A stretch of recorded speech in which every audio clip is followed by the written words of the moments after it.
6 de la mañana con 3 minutitos, iniciamos el reporte matinal, bienvenidos. ¿Cómo están? ¿Cómo han amanecido? ¿Cómo le va? ¿Qué tal, don Silvio? Bien. ¿Qué tal a todos? Bien, de mi parte sí, acá. Pasadito por agua, pero por momentos. De repente sí. Por momentos se precipita. ¿Se recomienda lavar los vehículos con con este ambiente o no? No sé quién lavó su vehículo, así que por eso es que tenemos este ambiente famoso. Causa y efecto parece que es el tema. Sí. Bueno, llegamos al día viernes 4 de abril ya. Ya vamos a hacer nada. Me gusta cómo festejan acá, Maura, así, vamos los viernes. Claro. Sí. Bueno, ¿de qué hablamos hoy? Yo quiero adelantar una noticia positiva en medio de tanto. Por favor, porque yo solo se me ocurren solo malas prácticamente.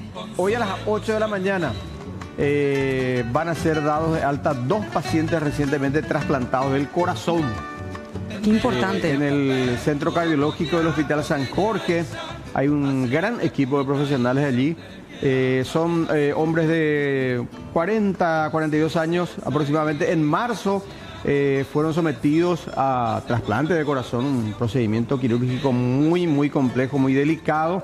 Y creo que es una de las pocas veces en que 2 pacientes trasplantados de corazón salen de alta al mismo tiempo. Al mismo tiempo, ha de ser, sí. Seguramente en la historia del Paraguay esta es la primera vez que pasa algo como eso. Y todo lo que significa el proceso de esperar el órgano, etcétera, etcétera. Uno de ellos estuvo más de un año en lista de espera. Por ejemplo. El doctor Melgarejo. Qué buena noticia. Entonces Sí. Vamos a estar también ahondando un poco en todo esto. Vamos a estar ahí en vivo. Y el tema inteligencia se volvió contrainteligencia con respecto al tema Brasil. Nosotros pensamos... Supuestamente, pero a mí no me sorprende ese tipo de movidas también, ¿verdad? De repente ciertos medios... No, había sido que nosotros empezamos con el espionaje. ¿Con qué equipo? Por eso, claro, no. Hay que ver qué tipo de espionaje hablan ellos. Y hablando de eso, ayer la Fiscalía abrió una investigación para que no sorprenda alguna nueva imputación contra ex autoridades del gobierno anterior. Por ejemplo, porque parece empieza todo. ¿Y será que ellos son los que hicieron inteligencia? Porque en serio, en Brasil están diciendo que nosotros empezamos el espionaje y ellos responden nomás. O sea, se volvió esta una situación de contraespionaje. Yo me imagino nuestra capacidad de espionaje ha de ser un hombre sentado en silla cable mirando Itamaraty, ¿verdad? Algo de eso. A mí no me convence esta película. Guiño me parece que hicieron ayer. Adelanto ya hoy, viernes 4 de abril, que no sorprenda nueva imputación contra el expresidente Abdo y su entorno. Ya, hay luego una causa. Sí, señor. Y la Fiscalía ya está investigando. Podría aparecer otro proceso. También hoy a las 8 de la mañana en la zona 0 en Encarnación se hace una reunión entre autoridades municipales, la propietaria del inmueble y otros responsables de este hecho. De ese hecho tan terrible, tan lúgubre que presenciamos el día de ayer, antes de ayer, en realidad a la noche, a las 22 horas, cuando se desplomaba este edificio. Bueno, ahora sí, vamos a los titulares en esta mañana de viernes. Adelante. Empezamos con todo, dale. Bueno, 10 minutos ya pasaron de las 6 de la mañana, don Silvio. Estamos como siempre en este viernes. ¿Qué piensa hacer el fin de semana? ¿Algún datito, algo? Tengo que organizar alguna, después te explico. No está para cortar el pasto. No hace falta. Parece que va a llover. Vamos a estar con otras actividades familiares. Y les contamos, y está para la actividad familiar. Planificación estratégica. Después le doy más detalles. A ver, no va a dar detalles, no da detalles nunca. Nosotros tenemos que mandarle un dron, algo por el estilo, uno de estos días a don Silvio ahí a su casa. Bueno, 11 minutos han pasado de las 6 de la mañana, datos actuales. En este momento tenemos una temperatura de 21 grados, está nublado. La sensación térmica es la misma, también de 21 grados. La humedad 86%. Está bastante alta esta humedad y de repente por eso parece que tenemos alguna que otra lloviznita, garuita, sí parece que estuvo amaneciendo en algunos sectores de la ciudad de alrededores. El viento soplando del sur a 20 kilómetros la hora, así que hay vientito, como se dice. En esta mañana, máxima de 22, paran las lluvias según el Servicio Meteorológico Nacional. Parcialmente nublado también para la tarde, entre 22 y 24 grados. Y a la noche, 21 grados a 17. Extendido este fin de semana, ¿qué va a ocurrir respecto al tiempo? Fíjense, decía Jamie que ahora tenemos viento sur a 20 kilómetros hora, se siente eso en el ambiente. Vamos a tener más detalles. Mañana con viento sur sostenido importante. Fíjense, primero era 14, ayer era 13 y ahora ya anuncian que mañana sábado la mínima va a ser de 12 grados, parcialmente nublado, 24 la máxima. Una jornada de fresca a cálida especial para una parrillita ahí en el patio. Sí, porque vamos a tener sol también. Domingo, similar condición, la mínima sube a 16 y la máxima también se eleva a 27 grados. Lunes y martes de vuelta a las lluvias con ocasionales tormentas eléctricas. 20 la mínima, el lunes 28 la máxima. Martes también lluvias y tormentas eléctricas, 20 la mínima, 25 la máxima. Creo que hay un aviso para el Alto Chaco, para el Alto Paraguay. Vamos a tener enseguida también ese detalle porque preocupa este asunto porque de hecho ya se levantó entonces un boletín especial. Bueno, porque ya ha caído mucha agua en los últimos días en el territorio, sobre el territorio chaqueño. Vamos a ver el boletín, claro, ese es el boletín que emite precisamente Meteorología también, como un ampliado de lo que le estamos comentando. Sí, viernes 4 también, aire frío, favorece un descenso de la temperatura, es lo que se siente en el ambiente. Y bueno, sábado 5 también, vientos moderados del sur, lo que decíamos, valores de temperatura mínima podrían rondar los 10 graditos.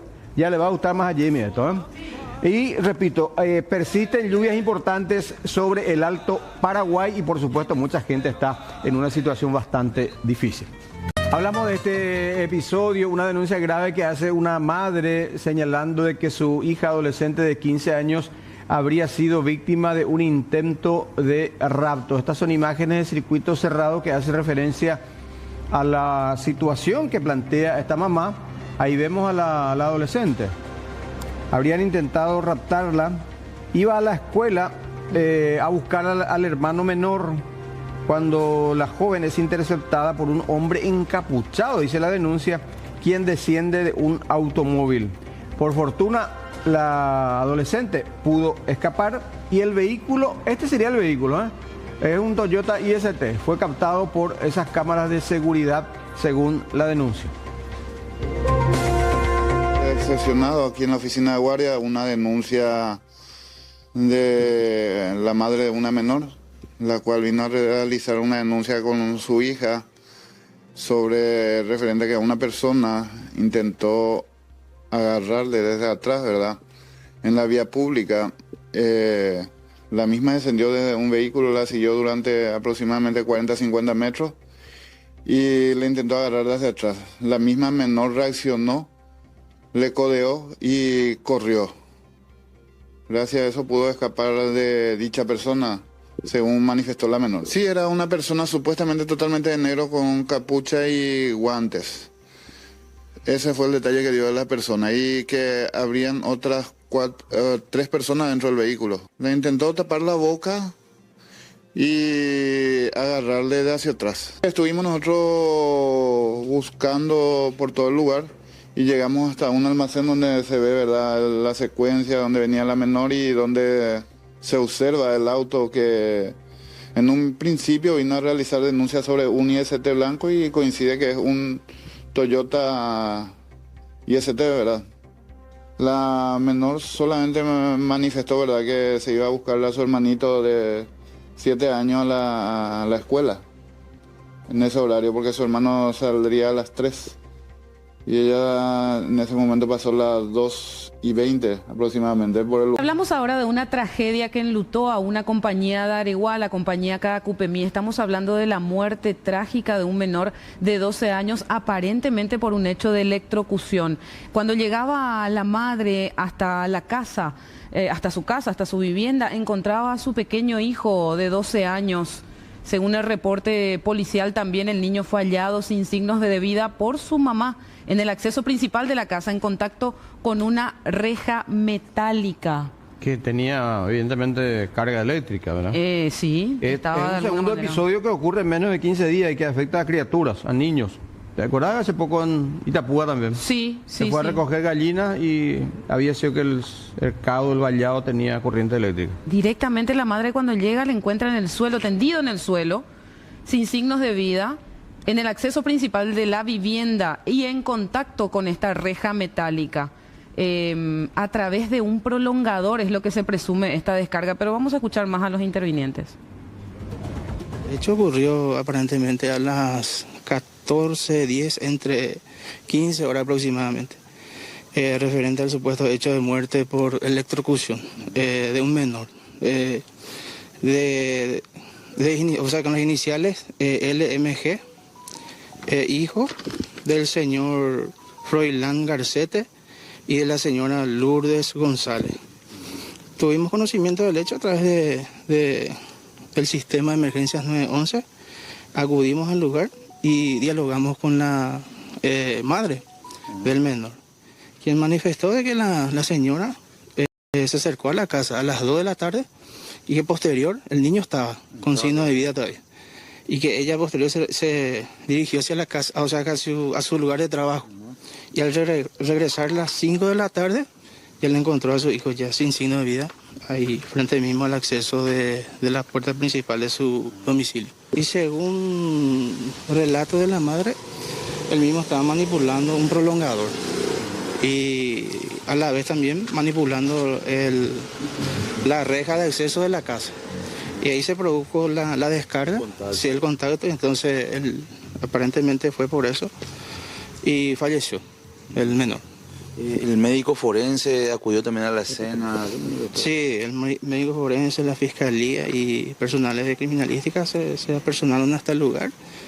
Y el médico forense diagnosticó causa de muerte por electrocución. Sí. Ahora, comisario, ¿no había algún vecino, alguien cerca que haya escuchado lo que pasó, socorrido al joven?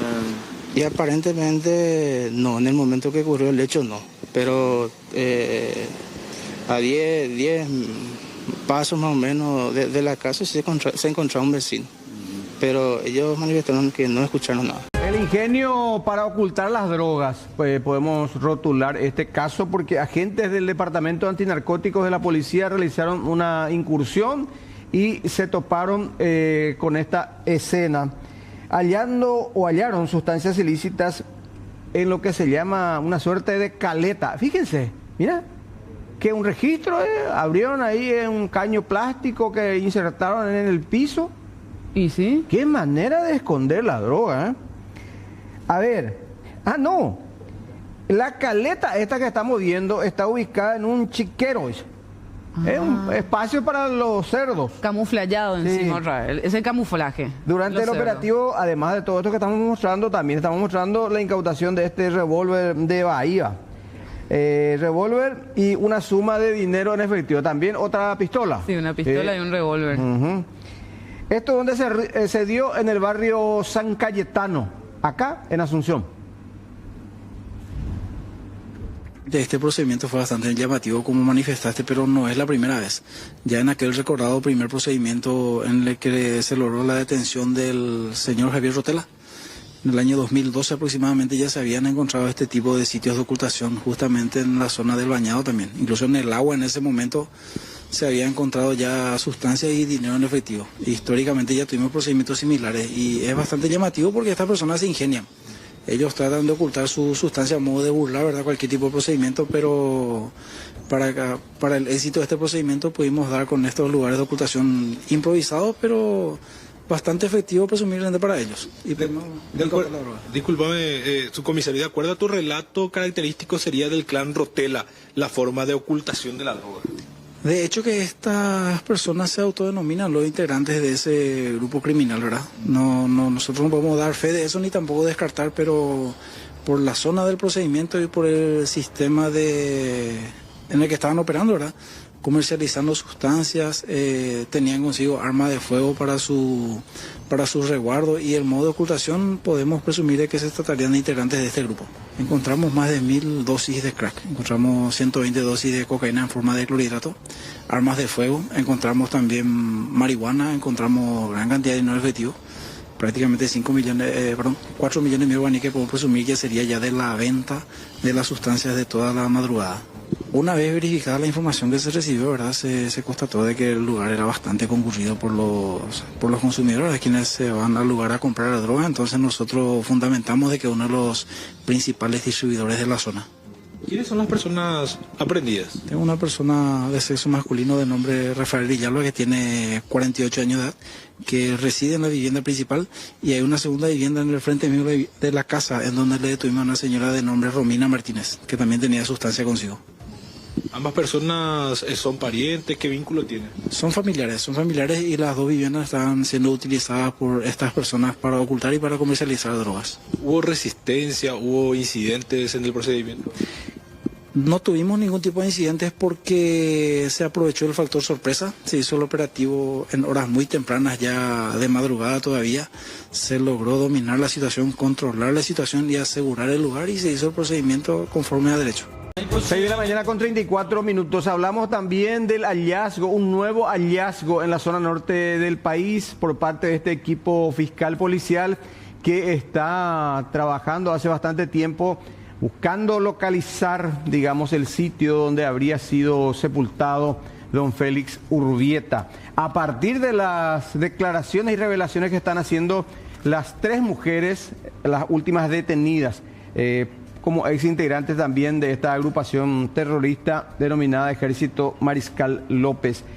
Ayer, en la estancia Anderí, en el distrito de Loreto, departamento de Concepción, se encontró esto, otro tambor de plástico enterrado, y en su interior un montón de elementos muy importantes, incluyendo una computadora portátil incluso. Una notebook, exactamente, y anotaciones en esa notebook que después arrojaron más información, manuscritos también, y todos estos manuscritos que pertenecían al líder de la banda de secuestradores, Alejandro Ramos. Y lo más importante, que de acuerdo a los datos que manejan los investigadores y el contraste con las anotaciones encontradas en ese sitio, don Félix Urbieta murió el 17 de febrero.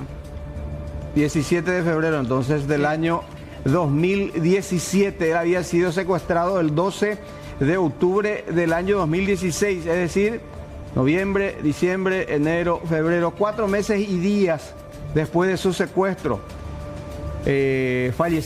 Habría fallecido entonces don Félix Urbieta. De acuerdo, repito, a la revelación que hizo ayer el propio fiscal Pablo Zárate, que encabeza este equipo por parte del Ministerio Público. En el tambor, para nosotros lo más importante y relevante es la computadora, también el dispositivo de lector de CD que tiene. También tenemos anotaciones que ya serán sometidos posteriormente a peritaje. Esto nos da la pauta de que estamos en la zona donde podemos hallar ese elemento tan deseado, que es saber sobre el paradero del señor Félix Urbieta. Y en este caso tenemos un elemento el cual puede contener datos específicamente sobre el paradero del señor Félix Urbieta. De acuerdo a los análisis y a los datos que ya fueron objeto, digamos, de un informe oficial de parte de los analistas al Ministerio Público, podemos dar cuenta de que efectivamente el señor Félix Urbieta se encuentra, según estos documentos, fallecido a la fecha, aproximadamente en el año 2017, en el mes de febrero, en una fecha, digamos, aproximada entre el 16 a 17 de febrero. Dicha información ya fue socializada en su momento con los familiares. Es lo que menciona aquella vez cuando se encontró la caleta número 1, vamos a decirle, en donde dice que el 16 de febrero que se dio la orden, o está escrito que papá ya no está. ¿Los detalles no saben? No, los detalles no escribieron. ¿Hay una orden? Febrero 2017. ¿Hay una orden, Liliana? ¿Ustedes saben eso? O sea, que hubo una orden. Así está escrito en la agenda. ¿Quién habría Alejandro? Yo no sabría decirte de quién exactamente es la agenda, pero está escrito. Que hasta el momento no se tiene un dato certero del sitio donde habría sido enterrado don Félix Urbieta. Continúa la búsqueda y llegaron. Sería ya la tercera caleta, sí. Tampoco las circunstancias, ¿verdad? O sea, de la muerte. De la muerte de don Félix Urbieta. Hasta ahora se deduce la fecha, entonces, entre 16 y 17. Y sí, pero Y sí, ya tenés se deduce. prácticamente determinada la fecha, que es lo más importante. Pero fíjate el mecanismo que utilizaban para guardar sus armas, manuscritos, computadoras y otros elementos. Productos alimenticios hasta ahora prácticamente intactos, ¿no? Intactos, sí. Realmente súper bien aislados, porque pasó mucho tiempo y ahora los están encontrando. Y atención con lo que sucedió en Moracué, Luque. Estos niños corrieron básicamente y se asustaron y mucho por un enjambre. Uno de ellos fue atacado justamente por estas abejas, a la hora... A ver, don Silvio, acá. Varios alumnos de la escuela ubicada en Moracué, Luque, sufrieron picaduras al ser atacados por este enjambre de abejas. Los niños fueron rápidamente auxiliados por sus padres y por la policía, quienes trasladaron a algunos hasta un centro asistencial. Y aparentemente un desconocido hizo enojar a las abejas. Realmente fue desesperante. Yo después de una hora volví en sí, por decirlo así, porque en ese momento uno, por la desesperación y por el intento de salvar, no siente nada. Yo en el momento no sentí las picaduras. Ya después, cuando estaba viniendo al hospital, porque a mi hijo yo le mandé con una amiga al hospital, no pude venir en ese momento porque tenía otros chicos a mi cargo y también estaba mi otra hija. Y le mandé, y gracias a los policías que estuvieron ahí y pudieron auxiliarle rápido a mi hijo, él está mejor ahora. Porque todavía sigue internado. Todavía sigue internado y no sabemos si nos vamos hoy o no, porque por el cuadro en que él llegó, entonces eso es lo que tenemos que asegurarnos de que él esté mejor realmente en condiciones para poder llevarlo en casa.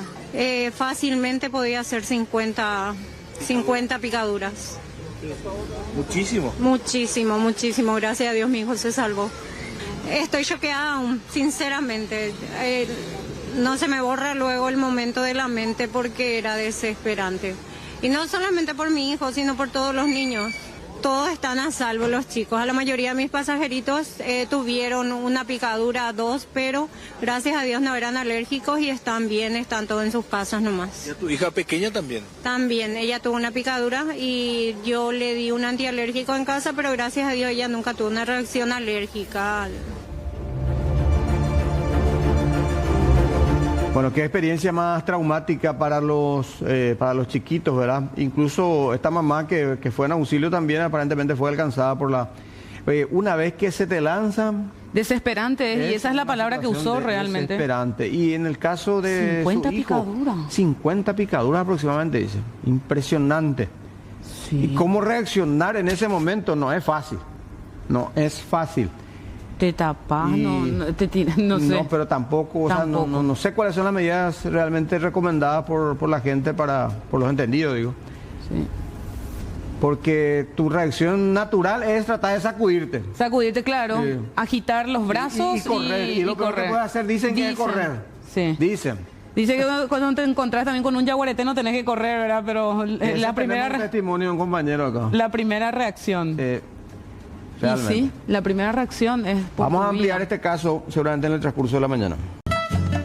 Bueno, y hablamos de esto, una situación bastante especial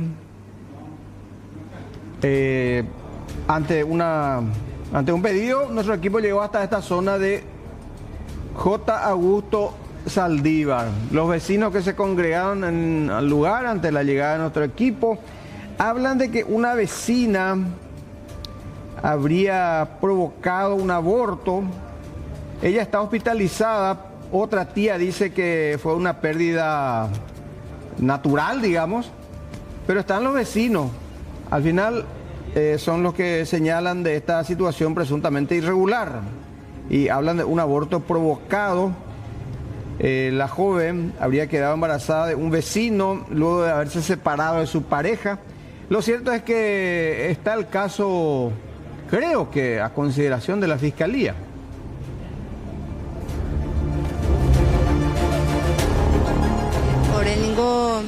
recuerda la opea oreje con nega y curi, pero según la estudio la psicológico no cuata ni cuela para el problema. Pablina González. Bueno, pues un familiar de Pepita Cuña Pepe nega la aborto provocado. No, la forense o ditamina curi la hija tenía aborto provocado la orecua. Porque la mitad humano más te pupera es porque ha más poco cuepe, ha peca tu oye jacuili trabajo y porque oye sentiva y ma voy. Ha legalmente coja hay problemas y nada, pero para oye resolver pan o pedir el Ministerio Público ya oye mano la fiscalía cuando una cuyo revisar con la mitad o la ya posó y con la autopsia. A la autopsia no ditamina curi de que la no recoja la culpa ni tampoco le hizo. O cumplir las 9 meses supuestamente la educación, operé con la mitad o 20 temas, la mitad con 9 meses, o iba al debe, o más no la mitad, inclusive hasta esa con información que oye cortas a hueso y crucebe y cordón, ese con mía y yapota, o pegan con ahora, hospital con la mitad ya, hay que tomar masa o auxiliar la ICI a la mitad, hay que hacer eso vivo le copia, a pegar la comunidad o inquietar, a ver. De cosas sospecha la yuca abuela mitad. Yuca la mitad de gato en la mitad de yuca y donde que ojo a la balde, decir la mitad a la balde. Hala y doña vengo yo muy para mantener al hospital la mitad cuñado y oye no puede no nacer según allá. Hace la pento hija o no sé. Bueno, la preocupación de los vecinos se entiende también, ¿verdad? Piden una adecuada investigación a este episodio. Algunos sostienen, porque la tía dijo lo contrario, pero otros sostienen de que habría ocurrido un hecho irregular, ilícito. Lo cierto es que no tenemos ni la versión de la mamá, o sea, de la joven, ni la versión del hombre, ni la versión fiscal, ni la versión policial. Pero vamos a ampliar. Y un violento asalto tuvo lugar en la zona de la terminal. Concretamente, 2 malvivientes ingresaron a este hospedaje donde estaba una trabajadora. Ahí está, ingresan ya sumamente agresivos, le obliga a sentarse a la trabajadora, mientras uno le obliga a sentarse, el perrito incluso ahí también participa, se puede decir, porque les ladra, el otro ya está buscando en la caja, en lo que haya nomás, como para sustraer dinero o lo que encuentre. Entonces, los asaltantes finalmente se llevaron una pequeña suma de dinero, se llevaron también una plancha y el teléfono de la trabajadora que vieron ahí al inicio. Entonces, hay que recordar también, y se ve esto en la imagen, esta mujer quedó en estado de shock, no está pudiendo regresar a su trabajo después de este episodio. Es que ingresaron los dos sumamente agresivos y le obligaron a sentarse. Aparte, le robaron el celular, robaron algunos enseres de ahí. Mira lo que es, cómo lloraba esta mujer de desesperación. Y evidentemente quedó en estado de shock. Y ahí como puede nomás cierra esa puerta de blindex. Y todavía no sale del shock. Realmente muy lastimada en ese sentido. Una compañera de la víctima pidió justicia y mayor seguridad también para los trabajadores. Ellos son trabajadores de la zona de la terminal de ómnibus. En este caso, un hospedaje fue atacado por malvivientes. Ahí vemos, Dios mío.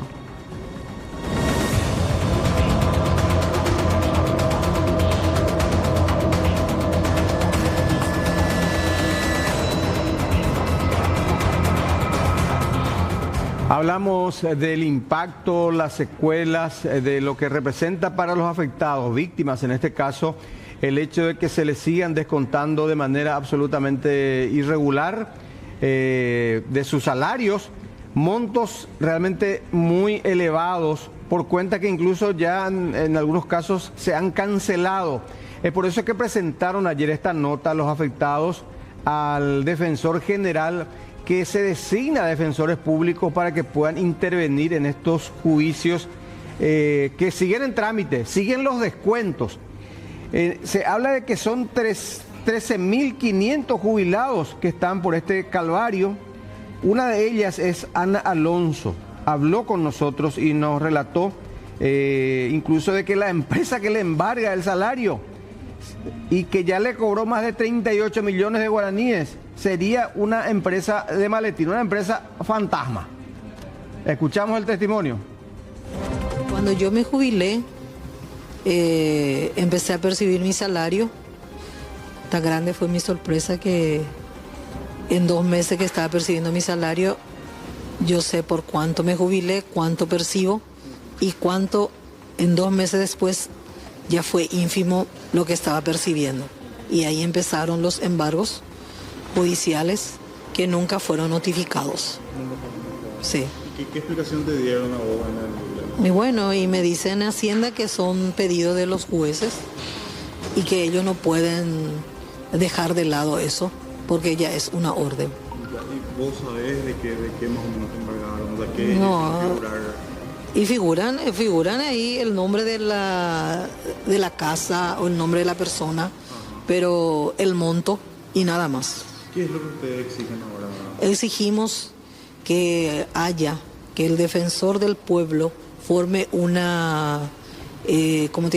grupo defensores, porque no solamente yo soy víctima, somos 13.500 jubilados que estamos en esa situación. Ahora esta doctora me está ayudando de cerca y también la profesora Lourdes Aguilar a ver si yo no recupero otra vez el dinero que se me había sacado, porque dentro de la ley está que no tenemos que tener que a los jubilados no se les puede embargar el salario, cosa que no se respeta, porque hay una rosca y esa rosca se tiene que desterrar para que nosotros, por lo menos que somos ya de la tercera edad, podemos vivir honradamente. Tan grande fue mi sorpresa que después ellos ya me estaban embargando por el importe de 7.668.000 guaraníes por 6 meses.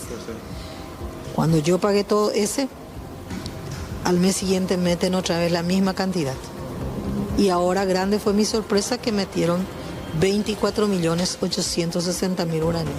Impresionante el calvario de esta jubilada y de sus varios otros compañeros también. Y uno de los métodos detectados en esas auditorías que hizo la Corte en los juzgados de paz acá de Asunción por lo menos, es que un mismo pagaré se utilizaba para varias demandas. O sea, el mismo instrumento de cobro o de crédito en este caso, porque vos al presentar tu juicio, presentás el documento original. Sí. Y eso autentica una copia del actuario y te devuelve tu original. Así es. Entonces vos seguís teniendo ese pagaré. Entonces ese mismo pagaré usás para irte al otro juzgado y reclamar el mismo monto.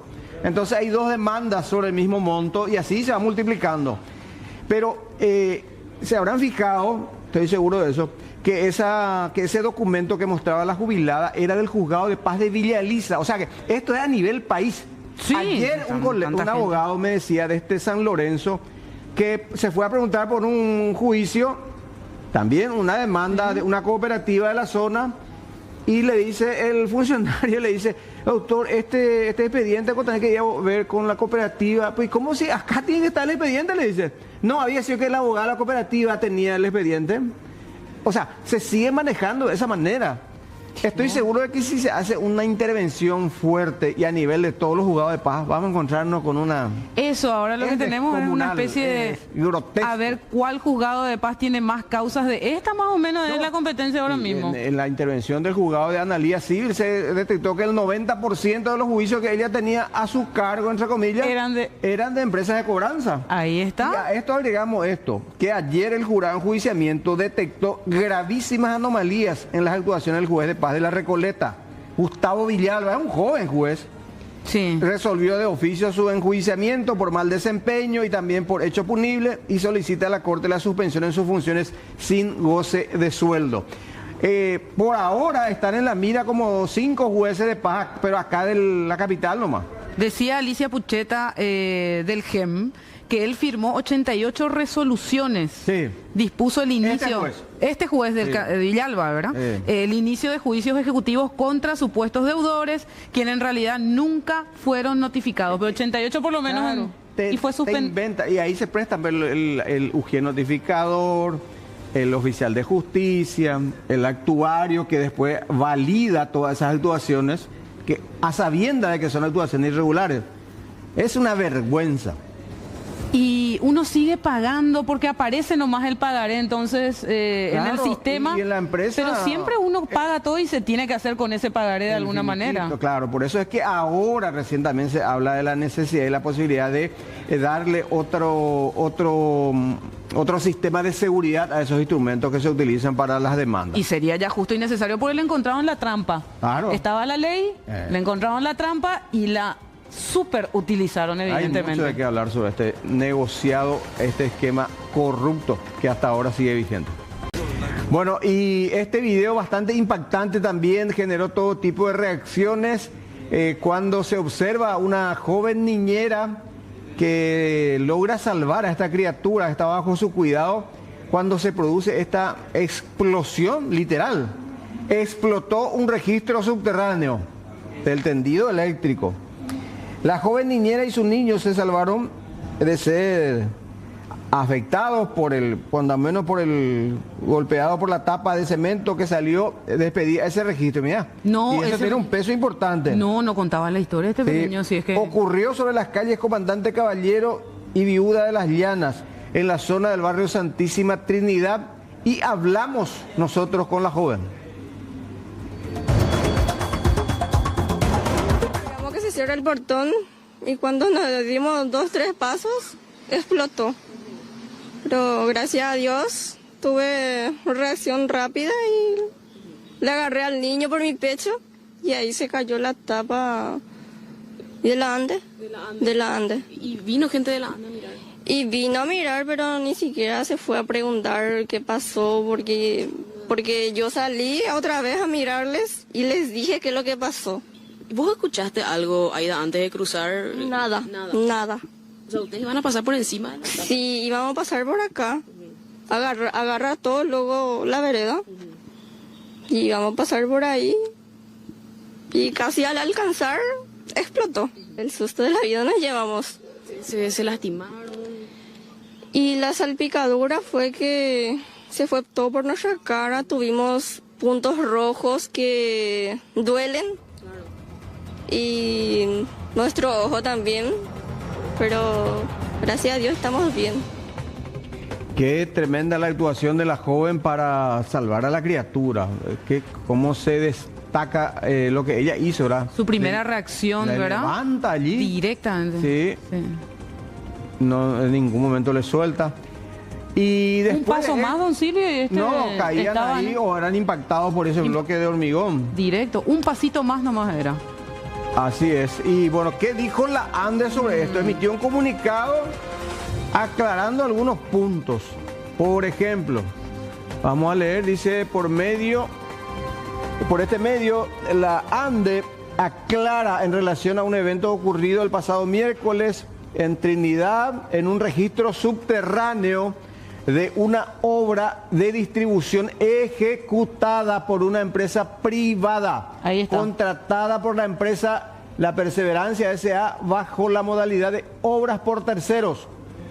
Esa es la aclaración. Dice, esta modalidad de obras por terceros implica que el usuario solicitante, en este caso la empresa La Perseverancia, contrata a otra privada para ejecutar la obra, conforme al proyecto ejecutivo aprobado previamente por la ANDE. Por tanto, no es una obra responsabilidad de la ANDE. Es decir, la empresa ejecutora es la responsable directa de la correcta ejecución de los trabajos. Por esto se puede inferir, dice, que el evento ocurrido en el registro de distribución subterráneo, que forma parte de un alimentador exclusivo para el complejo La Perseverancia, es de exclusiva responsabilidad de la empresa mencionada.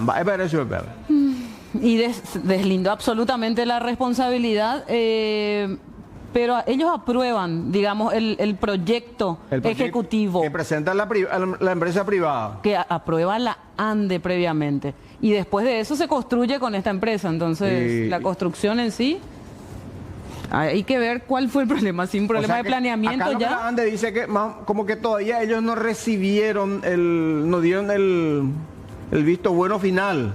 Claro, es como cualquier obra en construcción. Vos solicitas la autorización a la municipalidad, presentar tu plano y te aprueban, ¿verdad? Pero después tiene que haber una fiscalización posterior, cuando entre en funcionamiento. Es lo que yo decía ayer en el grupo. Vos tenés ponete una casa nueva que construiste, no sé, en Villa Elisa. Hay que bajar la energía eléctrica. ¿A quién le llamás? Contratar a un electricista matriculado ante la ANDE. Tiene que ser matriculado ante la ANDE. Te pide todos los materiales, se hace la instalación interna y externa también del medidor. ¿Y qué lleva ese medidor? Tapa ANDE, dice. Pero eso no significa que sea de la ANDE, ese medidor. O sea, esa tapa.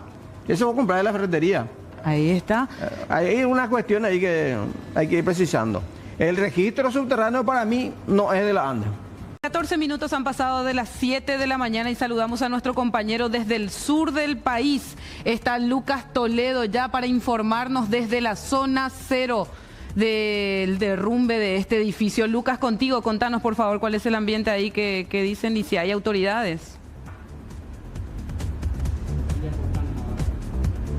Televidentes, bueno, la zona del derrumbe se encuentra en estas condiciones en esta mañana con mucho viento y el cambio de temperatura respectivamente aquí en la ciudad de Encarnación. Una zona totalmente liberada a estas horas de la mañana a comparación obviamente de lo que era ayer en horas de la mañana. El movimiento, al menos solamente hay 2 agentes de tránsito y un agente de la Policía Nacional porque es increíble la cantidad de personas que llegaban justamente para observar e incluso querer acercarse acá al lugar de la tragedia. Lo que vemos a mis espaldas es el lugar justamente donde se producía el rescate de los 2 cuerpos de doña Hermelinda Báez, de 55 años, y de su nieta de 15 años. Les voy a mostrar de cerca cómo es el lugar, porque había mucha confusión justamente de cómo sabían de dónde exactamente empezar a buscar, porque fíjense ustedes lo grande que es o que era este edificio en construcción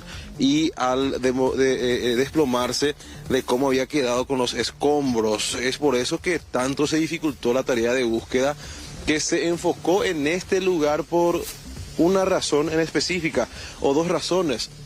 Uno, porque el guardia de seguridad manejaba más o menos dónde quedaba la habitación improvisada que tenía él y que le prestó a las víctimas, y por otro lado la intervención de Maya, una perra que fue entrenada justamente para el rescate de personas, pero que fue su primera experiencia en un hecho de esta envergadura, porque se trata de un hecho sin precedentes incluso para los bomberos voluntarios que ayer estuvieron trabajando arduamente y que lo hicieron de manera profesional y efectiva, y es así que un rescate que podría haber incluso durado 3 a 4 días lo hicieron en unas pocas horas.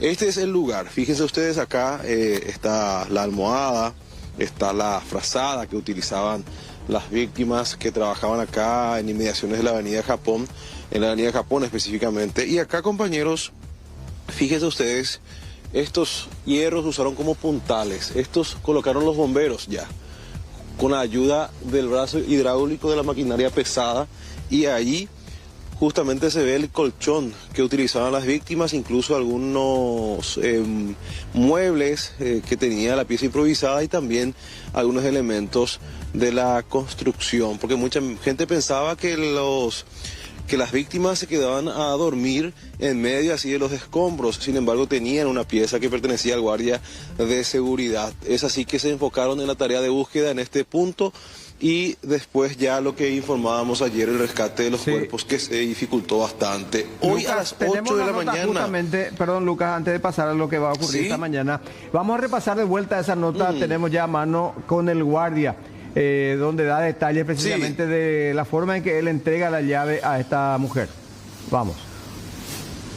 La verdad que la señora nos cocina en la Avenida Japón, ¿verdad? O sea que nos vamos a almorzar ahí, y cuando llueve ella no tiene donde dormir, o sea, duerme ahí en la Avenida Japón y es muy incómodo para ella, y me pidió, así cuando, por la inclemencia del tiempo, y yo le cedí la llave. Anoche justo estaba lloviznando. Sí, así mismo, por eso. O sea que le cedió la llave para que ellos se queden a descansar acá. Descansar acá, exactamente. ¿Y cómo era? ¿Tenía un espacio? ¿Cómo era el lugar? ¿Tenía una habitación con una cama? ¿Tenía una cama ahí? Sí. ¿A qué hora aproximadamente ellas ingresaron? Ni idea. No. ¿Le diste la llave? Y yo le entregué después de las 5, salí de acá, me fui, le entregué la llave, y a qué hora ellos vinieron ya Después cuando vine a las 10:40 de la noche, me fui a ver si estaban ellos por ahí o qué, y ya no estaban. Me dijeron una gente que ellos ya subieron a estos lados. Y ahí confirmé que Lastimosamente estaba así mismo. Ellas suelen venir acá en este lugar, solían hacer eso, ¿verdad? Sí, de vez en cuando venía. Así cuando el tiempo no daba, así te aprovechaba, me quedaba en mi casa. Bueno, y el guardia contando que prácticamente en una suerte de gesto de solidaridad con esta mujer y su nietita le entrega la llave para que puedan pasar la noche allí. Y bueno, nadie por supuesto iba a imaginar que esto iba a colapsar de esta manera, Lucas. Exactamente. Él, bueno, por un lado tuvo la fortuna porque lo que nos quedó, o sea, lo que nos explicó es que él debería de haberse quedado acá custodiando, pero al estar una señora con su nieta acá, él decide irse a su casa a descansar. Por eso incluso la gente ya daba su nombre por muerto, o los que conocían, por supuesto, de que él estaba acá. Sin embargo, era otra la historia, lastimosamente. Lo que no deja de llamar la atención es un punto, porque hay incluso videos de cómo en horas de la madrugada se escuchaban los golpes secos del interior acá, entre los escombros.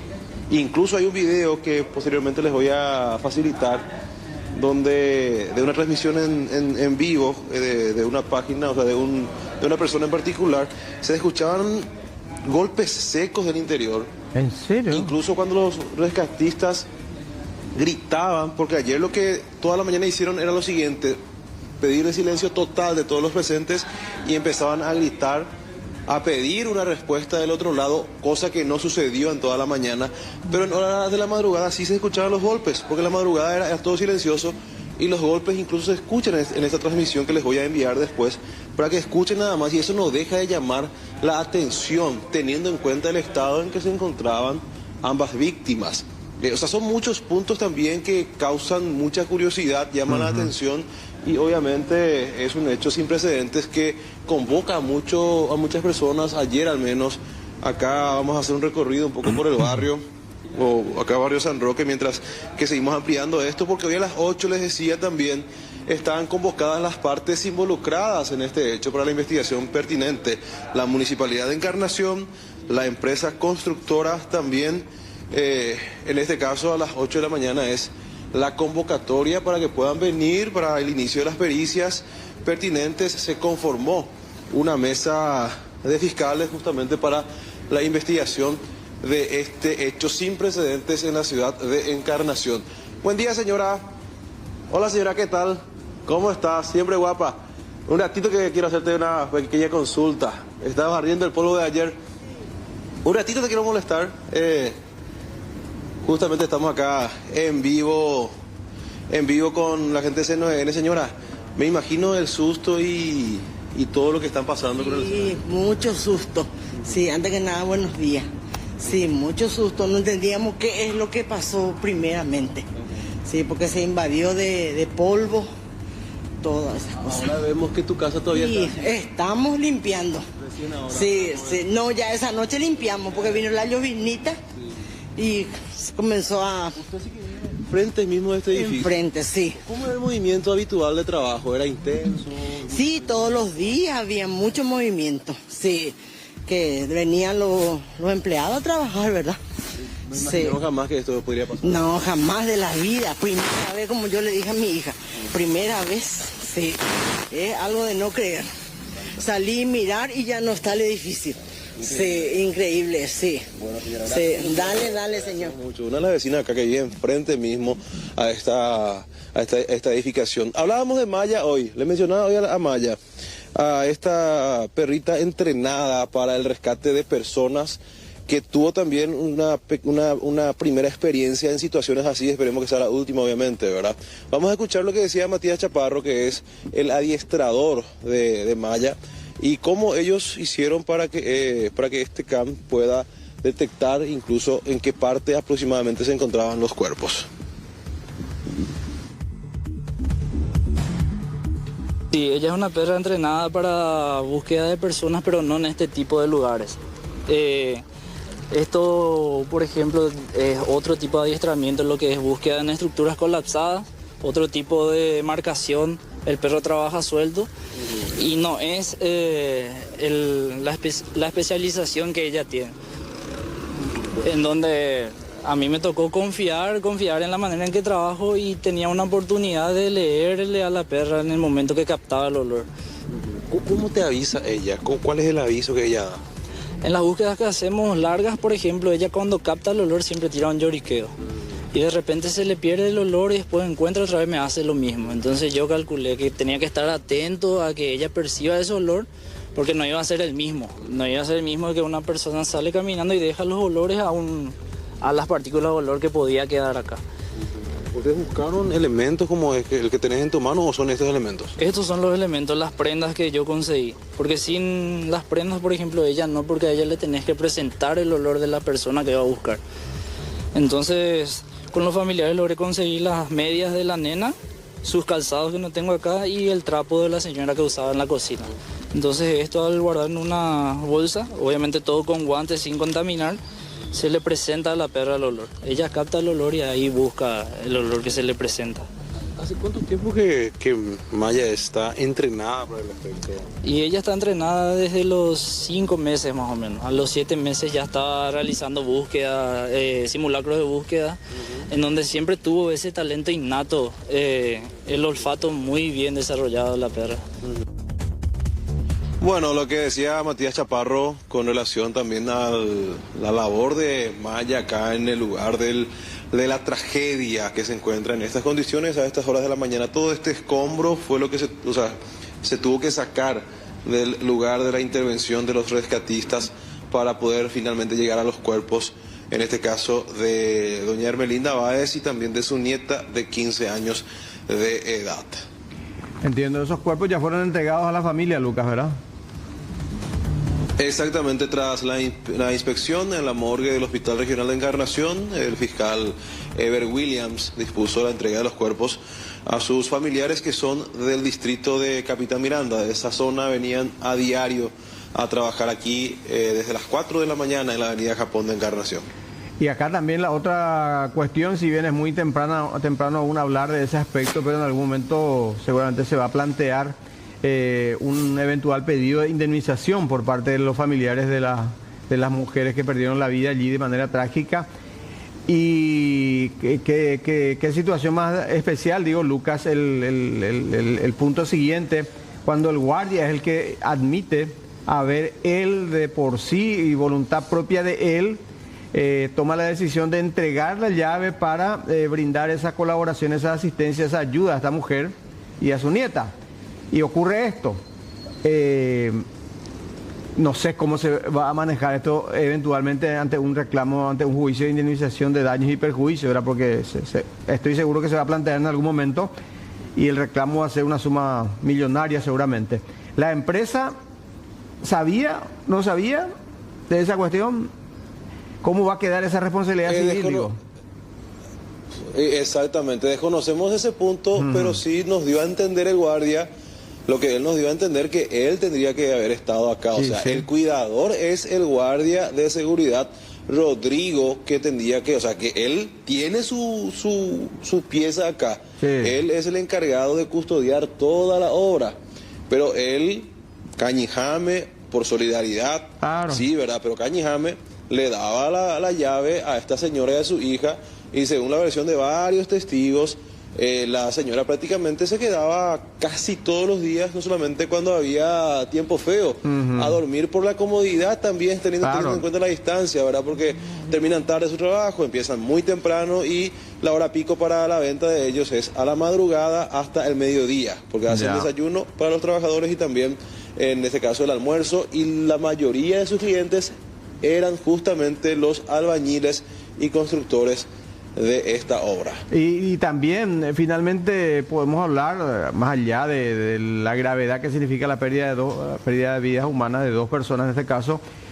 lo que iba a hacer en caso de que ese derrumbe se diera con la presencia de los obreros allí, porque ayer también divulgábamos un video que mostraba precisamente el avance de las obras, Lucas, y bueno, gente trabajando permanentemente todos los días en los distintos niveles, en los distintos pisos. Si este colapso se daba con la presencia de los obreros, iba a ser una tragedia mucho mayor, digo. De hecho una tragedia, pero iba a tener mucho... Sí. Muchas personas que se dedican a la instalación de aire acondicionado se retiraron del lugar ya en horas de la tarde-noche, antes de la tragedia. 3 horas antes de la tragedia se retiraron todos del lugar. Estaban trabajando acá para la instalación ya de aire. O sea, esto se aceleró bastante por esta cuestión que ya es de público conocimiento. En Encarnación pasa lo siguiente: se viene el Mundial de Rally en Itapúa. ¿Qué pasa?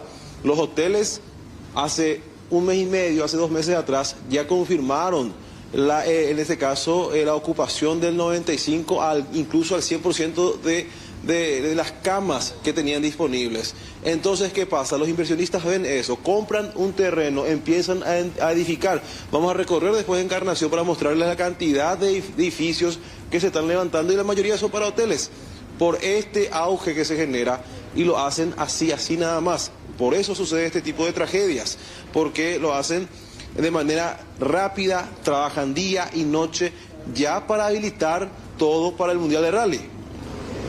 Y peor aún iba a ser si es que ya estaba a pleno funcionamiento esa estructura. Bueno, Lucas, Jamie, ¿algo? Esperamos que lleguen entonces a las personas convocadas hoy, incluso el fiscal, para lo que sería el inicio del peritaje. Tendríamos que saber también cómo van a hacer esa pericia, porque todo está allí colapsado. Van a empezar a remover, porque se habla de una grave irregularidad en cuanto a la base, a la estructura. Vamos a estar ampliando, Lucas, ¿te parece? Exactamente. Sí, señor. Exactamente, vamos a estar atentos y les comunico acá cualquier movimiento que haya, ¿sí? Un abrazo.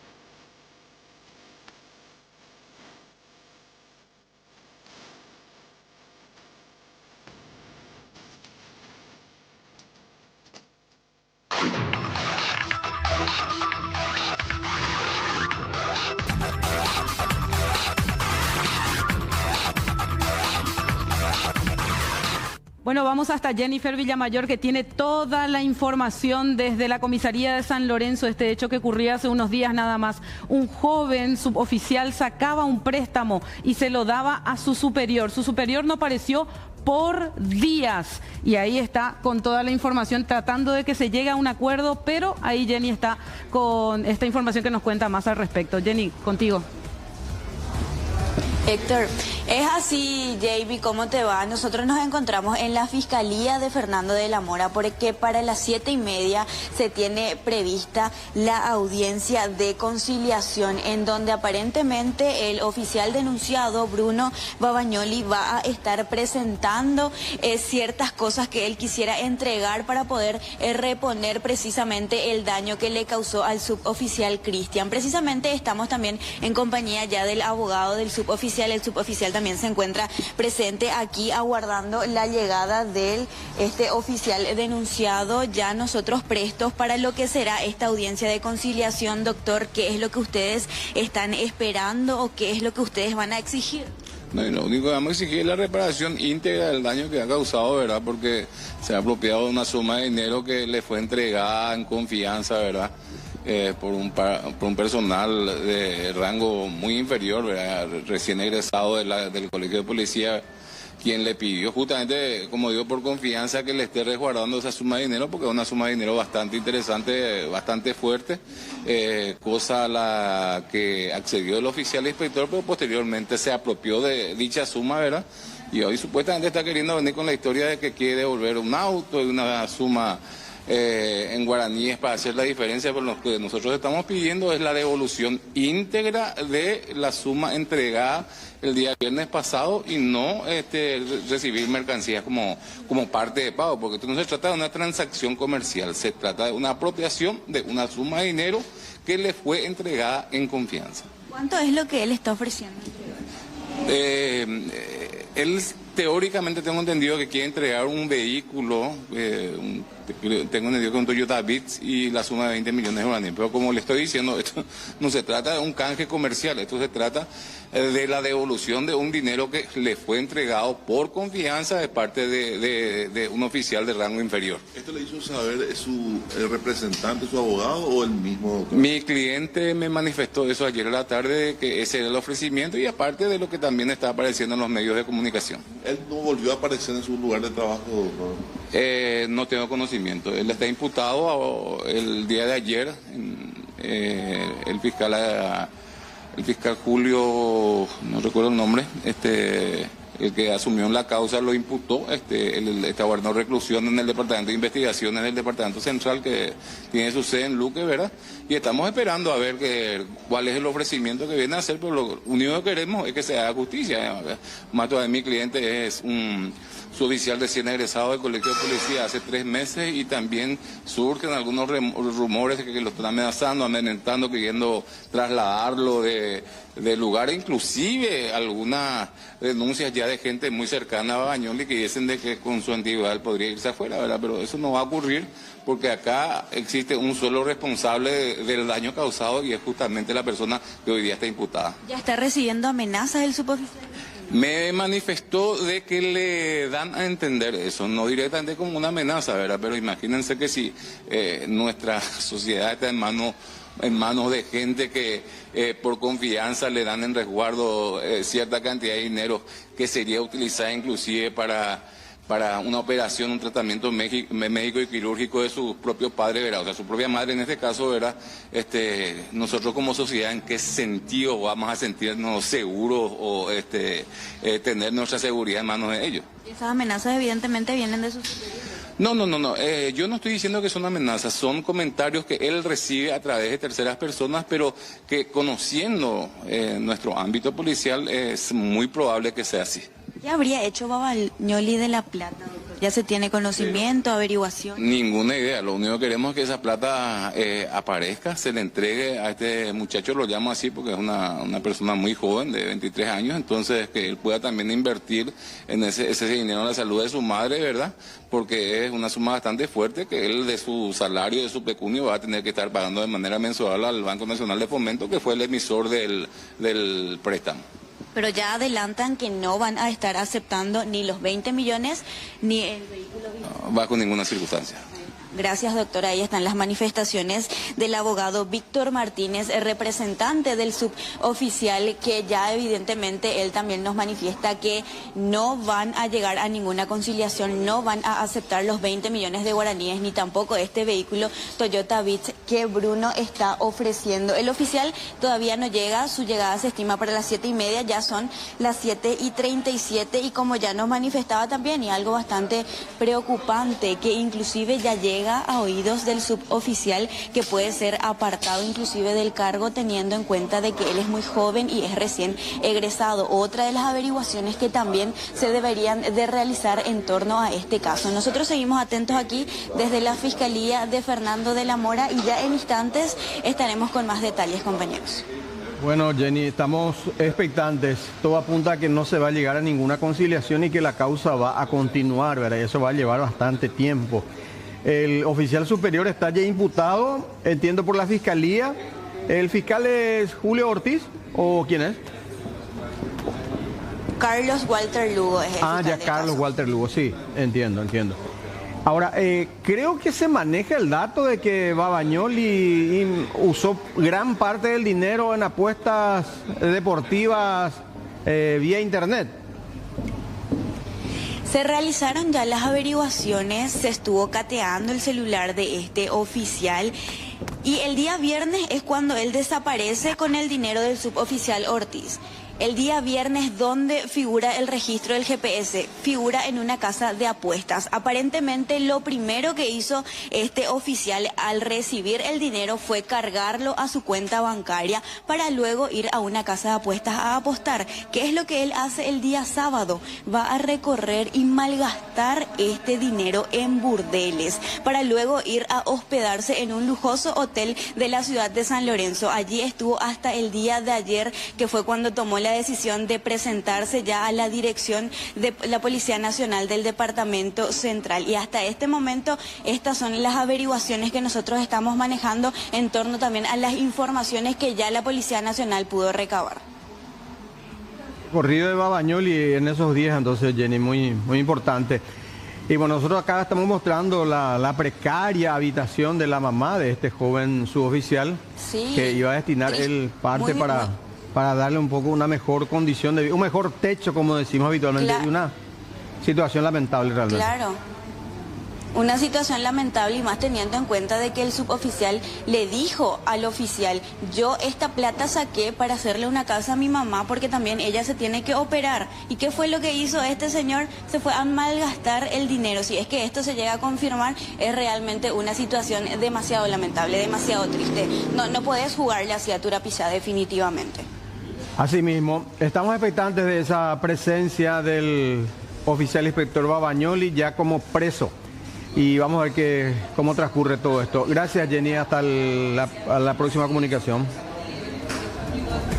A las órdenes, muchas gracias. Bueno, a más de 8 años de la trágica muerte del joven activista liberal Rodrigo Quintana en pleno pasillo de la sede partidaria, se desarrolla este juicio oral y público en tribunales. Ayer declararon varios testigos, incluyendo algunas otras personas que estuvieron presentes en ese lugar, y hasta el policía acusado, Gustavo Florentín, habló también con la compañera que estuvo en la cobertura. Se desarrolla esto ante el tribunal integrado por Lourdes Garcete, Manuel Aguirre Rodas y Rosana Maldonado. Hoy continúa el juicio, creo que si no me equivoco, vamos a confirmar eso, hoy se haría la constitución del tribunal hasta la sede del PLRA, pero repito, es un dato a confirmar. ¿Qué ocurría ayer en la sala de juicios orales? Nuestro afán era recibir a las personas que venían de lejos, no tenían dónde dormir, no tenían que cenar en ese momento, y eso es lo que estábamos haciendo hasta que ocurre la irrupción de la policía. Es una forma, repito, totalmente ilegal, sin una orden judicial, sin mediar siquiera conversación con ninguno de los que estaban ahí, que repito, eran senadores, diputados, apoderados, abogados, podrían haberse acercado a preguntar si es que algo estaba ocurriendo. La policía lo que hizo fue llegar con las luces apagadas, en sentido contrario, con oficiales, con armas largas en la carrocería, y empezar a gritar contra nosotros. Nuestra reacción fue correr. Empezaron los disparos ya cuando estábamos dentro del partido, y yo particularmente corrí al primer piso, y luego volvimos a escuchar más disparos ya de la policía dentro del partido, y también uno de ellos alcanza a Rodrigo Quintana. En esos momentos también recuerdo haber escuchado que había gente que preguntaba por Efraín Alegre, ¿verdad?, entre los policías. También recuerdo que a una chica que estaba conmigo le quisieron llevar los policías y su hermano, en un acto de mucho coraje, pues mira que tenía que tener huevo para eso, se le plantó al policía, ¿verdad? Se puso frente al arma del policía y no le llevaron a la chica, le iban a llevar, una que era menor de edad, y no le llevaron. En ese momento nos agarran esos policías que estaban ahí, vuelvo a repetir, no sé quiénes eran, nos agarran cuerpo a tierra, con todo el resto, creo que todos estábamos ya en ese momento cuerpo a tierra. Yo sí escuchaba claramente los disparos, creo que había unos diputados en un baño, veía, observaba y escuchaba los disparos de ese baño. Bueno, posteriormente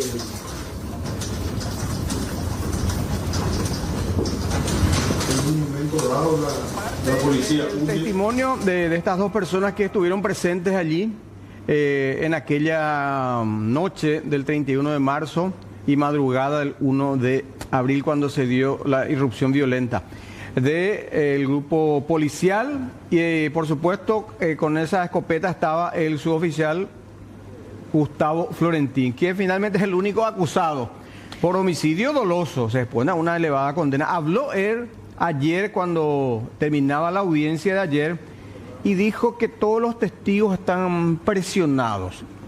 Vamos a escuchar sus declaraciones y también luego la de la agente fiscal interviniente. ¿Qué opinas de todo esto? Mi abogado en las declaraciones. ¿Se siente presionado en esa reunión? ¿Cómo? ¿Se siente presionado en esa reunión que tuvieron con el comisario Cañete? Hasta él estaba presionado diciendo todo eso. ¿Qué puedes decir? ¿Soy inocente? Soy inocente. Todos los uniformados que pasaban a declarar se sienten presionados por la autoridad.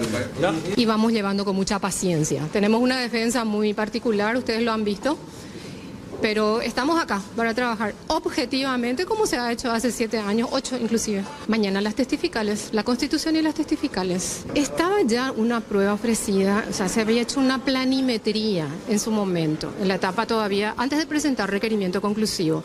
Y eso es lo que le queremos, nuevamente queremos que el tribunal se constituya en el lugar y que pueda entender cuál es el pasillo, cuál es la escalera, qué es lo que estaba arriba. O sea, el tribunal va a poder realmente, de manera física y personal, constatar y presenciar cada una de las dependencias de esta porción fáctica, ¿verdad? Porque hay otra que sucede en el baño.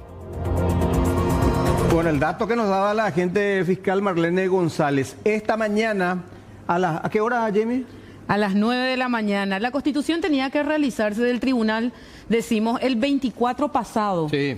Y no fueron porque no encontraron los medios, falta de recursos ahí para cubrir. Sí. Te interrumpo porque la defensa de Gustavo Florentín había pedido que se constituya el tribunal, pero yo te digo algo, los jueces no se van gratis. Y eso, por más de que se vayan a una cuadra de su sede, cobran cada uno creo que 1,5 millones de guaraníes por ir al lugar.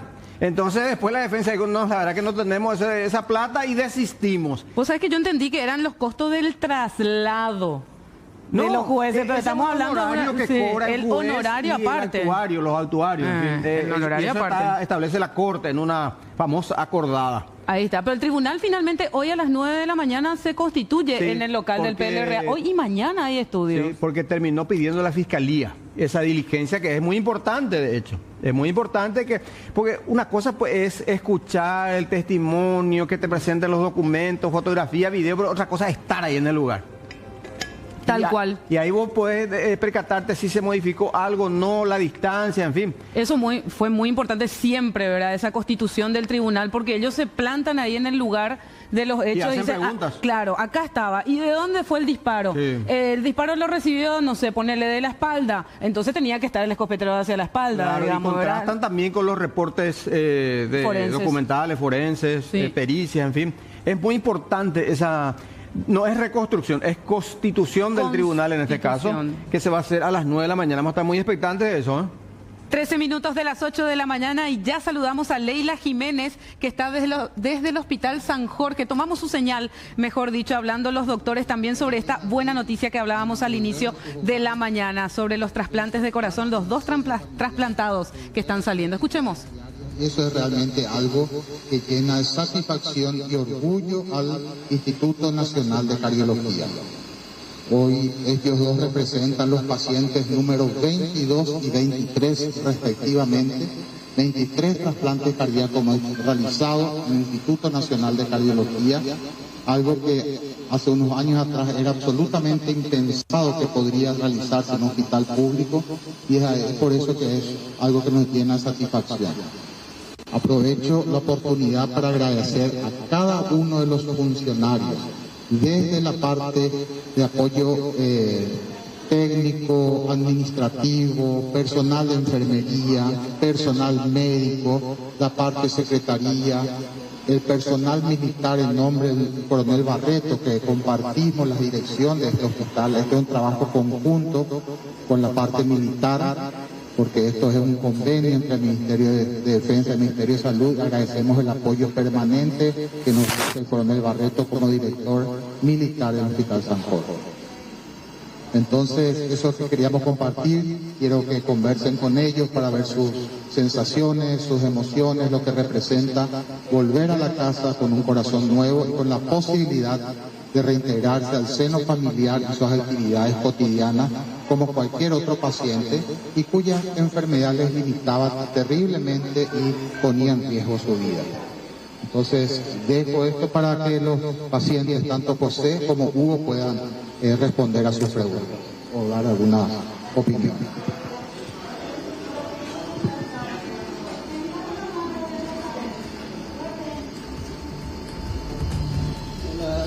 Hola a todos. Hola. ¿Qué tal a todos? Gracias a Dios ahí. Me dio una nueva vida. Gracias a la persona que me donó el corazón. Gracias a mi familia, a todos los médicos que me atendieron de maravilla, que volvieron a hacer maravilla. Y gracias a todos los amigos. Estoy de aquí, de una persona.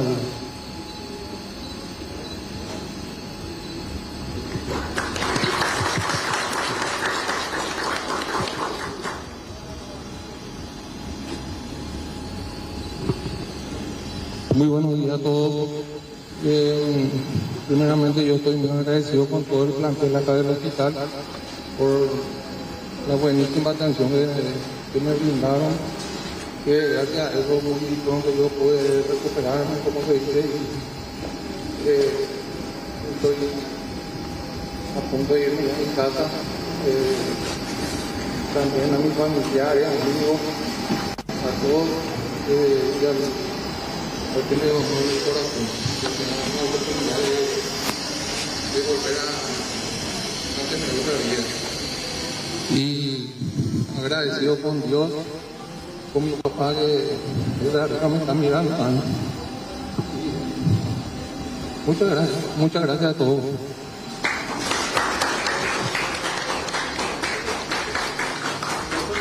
¿Puede explicar un poco cuál era su cuadro de ello, el diagnóstico y bueno, cómo fue el procedimiento en líneas generales? Sí, ambos pacientes eran portadores de una cardiopatía que pasaron por todas las etapas y finalmente la última alternativa que podría ayudarnos a mantenerlos con vida y a mejorar su sobrevida era un trasplante de corazón. Ambos pacientes eran portadores de una miocardiopatía y Hugo tuvo la particularidad que tuvo casi un poco más de un año en lista de espera, donante, y eso hace que la satisfacción sea mayor. Él pudo aguantar casi un año, un poco más de un año en la lista de espera y hoy está volviendo a su hogar con la familia. Y bueno, también quisiera aprovechar la oportunidad para agradecer el permanente y constante apoyo de la prensa en todas las campañas de donación de órganos, porque siempre decimos que podemos tener toda la tecnología o recursos humanos capacitados para realizar este tipo de intervenciones, pero si no hay donantes no va a ser posible. Entonces creo que el papel fundamental de la sociedad y en ese sentido la prensa fue fundamental, sigue siendo, y vamos a seguir solicitando ayuda para la concientización en la donación de órganos, que es el paso inicial y fundamental para la realización de este tipo de procedimientos. Bueno, ahí está entonces lo que menciona el doctor, director aquí del Hospital San Jorge respecto a estos procedimientos sumamente importantes. Decía el doctor, pacientes 22 y 23 en ser sometidos al trasplante de corazón aquí en el Hospital San Jorge. Vamos a seguir escuchando lo que menciona el director. Un paciente de 40 años, portador que tuvo una infección viral en noviembre del 2024. Su estado clínico se fue deteriorando progresivamente, un paciente adulto joven, 40 años. Llegó a un estado de deterioro que hace 48 horas nos vimos en la obligación de conectarlo a un corazón artificial. Él está conectado al respirador, corazón artificial, y está como prioridad absoluta para recibir un trasplante de corazón cuando haya un donante compatible con él. Entonces, ese es el paciente que hoy tenemos conectado, de nombre Rodrigo, y estamos esperando todo el equipo expectante ante la eventualidad de aparición de un donante que pueda ayudarnos a darle una chance de vida también a un paciente tan joven. Bueno, esos inconvenientes de audio es de origen ahí del hospital. Está hablando el doctor Marcos Melgarejo, el jefe del servicio de cardiología, y los dos compatriotas jóvenes ellos. A ver, por un lado, José Ferreira, él tiene 40 años, es oriundo de San Antonio Central, fue trasplantado el pasado 3 de marzo. El otro paciente es Hugo Olazar, 41 años, trasplantado el 17 de marzo. En el caso de don Hugo, estuvo más de un año en lista de espera. Qué buena noticia realmente, ¿eh? Y ambos eran portadores de esa cardiopatía y en etapa terminal. Entonces, este trasplante le da evidentemente la posibilidad de vida con este nuevo corazón. Un año en la lista de espera, don Hugo, decías. Sí, realmente. Tomamos la señal de Jenny. Desde la Fiscalía de Fernando de la Mora está hablando el agente fiscal sobre esta audiencia que intentaba una suerte de conciliación entre los policías. Gracias a Dios pudimos conseguir una afirmación donde se ve perfectamente que el suboficial de entrega del dinero, que es una de las pruebas importantes que tenemos. Y bueno, y hoy en la mañana vino un ratito con otro abogado, ya el afectado o la víctima, en donde estampa su disconformidad en la forma en que ellos quieren reparar el daño. Doctor, al no llegar a esta conciliación, ¿cuál es el siguiente paso? ¿Cómo? Al no llegar a esta conciliación, digo. Y al no llegar a esta conciliación, el proceso sigue su curso, ¿verdad? Seguramente después lo vamos a acusar, pedimos lo hemos imputado y pedimos 6 meses para la culminación de la investigación y después de ahí nos vamos a una audiencia preliminar que, hablando mal y pronto, que ustedes seguramente tienen mucha experiencia y conocimiento de la antesala del juicio oral y público. ¿Cuál es la pena, doctor? Y la pena por el hecho punible de apropiación es porque nosotros le habíamos imputado por el inciso segundo, es de 8 años, porque habla de que cuando una persona se apodere de una cosa mueble ajena que le hubiese sido dado en confianza y que por algún título o por cualquier título tenga la obligación de devolverlo y no lo hace, será condenado a 8 años a pena privativa de libertad. O sea, es un crimen en este caso. ¿La Fiscalía podría pedir un tipo de medida cautelar sí, en una próxima audiencia? Y no hay más medida cautelar que la prisión preventiva, ¿verdad? Eso lo va a resolver después el juez, valga la redundancia también, donde él va a ir a prestar, donde va a ir a cumplir mientras tanto, su pena privativa de libertad. El oficial no declaró el día de ayer, doctor. No se estuvo, es un derecho procesal y constitucional que él tiene, ¿verdad? Aparte, como que le aclaré ya a algunos colegas suyos que la declaración indagatoria hay que tomarlo un poco con pinza, porque el que viene a prestar declaración indagatoria, ya sea durante la etapa investigativa ante el juez o ante en el juicio oral y público, está exento de la promesa o juramento de decir la verdad. O sea, él puede declarar lo que él quiera. Es lo que normalmente hacen los defensores cuando le pregunta cuando uno llega al juicio y le pregunta, ¿va a declarar su defendido? No, va a declarar al final de una vez que se haya diligenciado la prueba. Entonces es muy sencillo, él escucha todo y acomoda su declaración a lo que le convenga, ¿verdad? Es una defensa material procesal que él tiene. ¿Se puede saber qué habría ocurrido del dinero, doctor? ¿Hay una hipótesis que ustedes manejarían? De acuerdo a lo que yo escuché de las declaraciones que seguramente ustedes tienen del jefe de orden y seguridad, el oficial había manifestado que había gastado el dinero.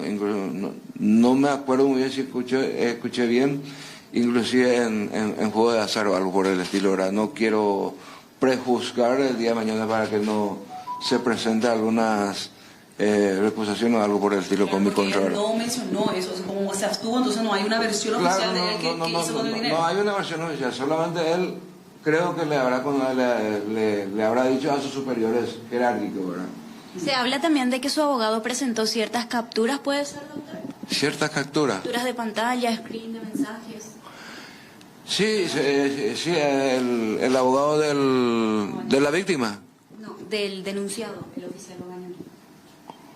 ¿Referente a qué? No, yo no tengo... Eso es lo que nos manifestaba el doctor del denunciado. Ahí es que screen en donde él le llama, no le contesta, le pide el dinero. Por parte de la víctima, o sea, la persona a quien se le llevó el dinero, ¿verdad? Y después ya no le contestó más el teléfono, según las versiones de él y su declaración.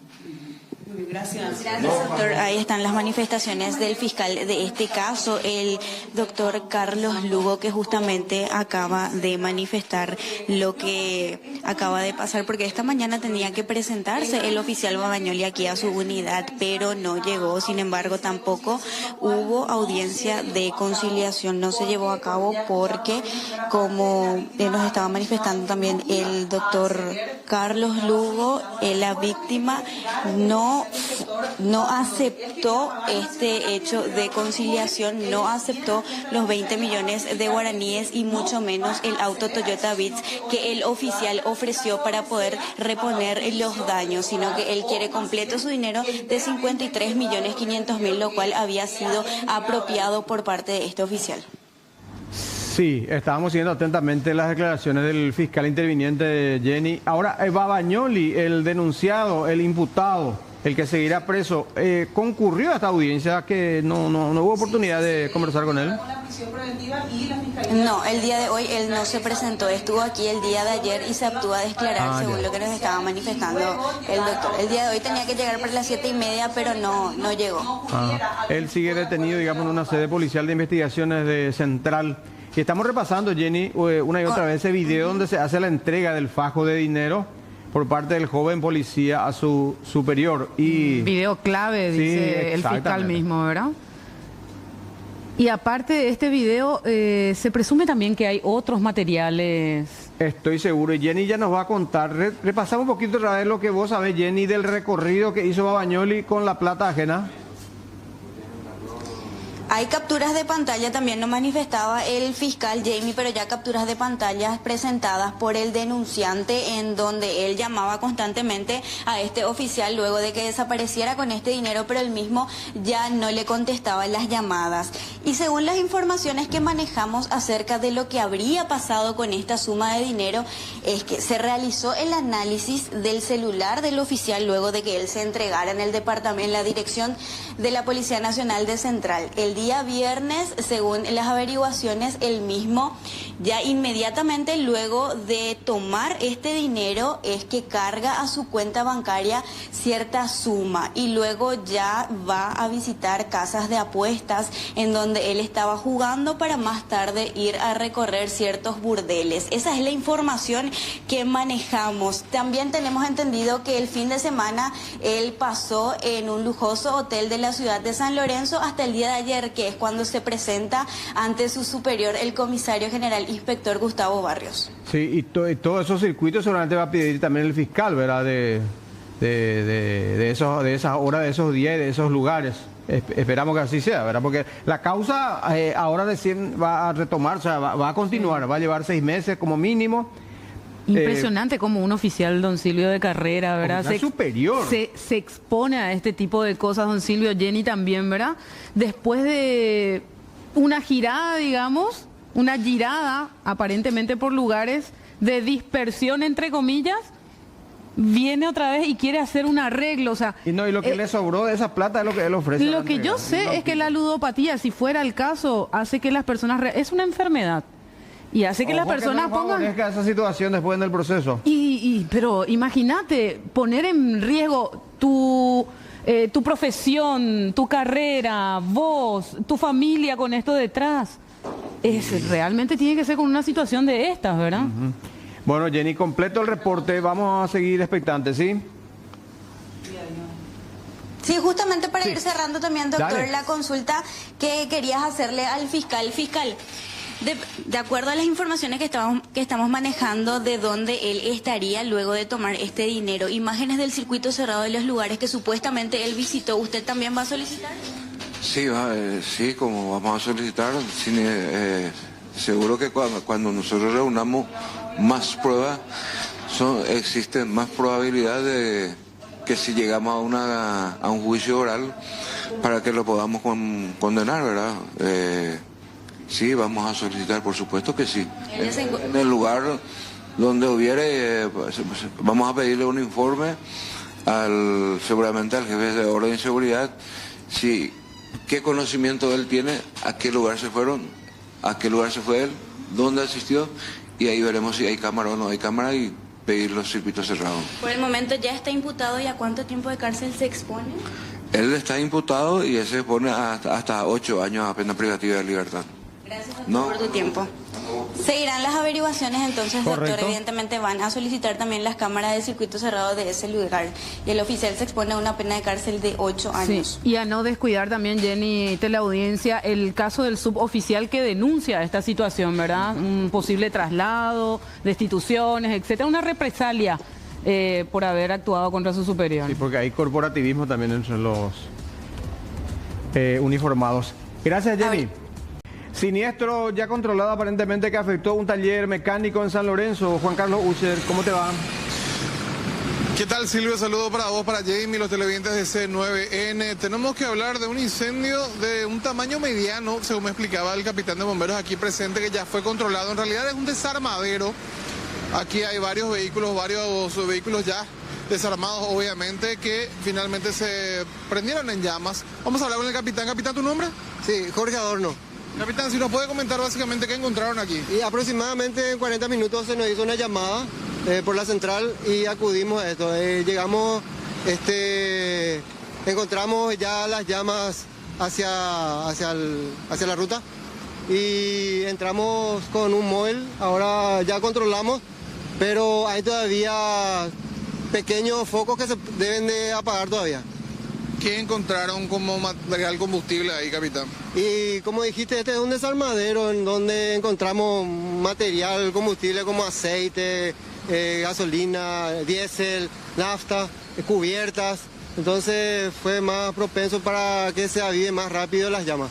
Cuando ustedes llegaron ya no estaba nadie, estaban los dueños. Estaban los dueños afuera ya y con polvo químico, con extintores quisieron apagar pero no pudieron con eso.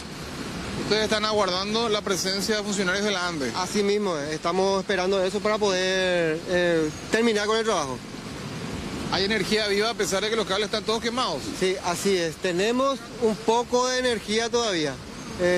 Mientras estuvimos trabajando no había, pero ahora inexplicablemente, no sé, cómo vino la corriente de vuelta. La preocupación es porque al lado hay un local de tiendas, acá a media cuadra hay una estación de servicio. No tanto porque ya se controló. Ya al llegar al móvil ya se desplegaron los materiales y se contuvo el fuego. Perfecto, capitán, muchísimas gracias. Listo, gracias a vos. Vamos a ver si podemos conversar con uno de los dueños que están aquí, si quieren hablar con nosotros para darnos por lo menos alguna versión. Amigo, ¿qué tal? Discúlpame, vos sos uno de los dueños aquí. Sí. ¿Qué fue lo que pasó, la información que manejan?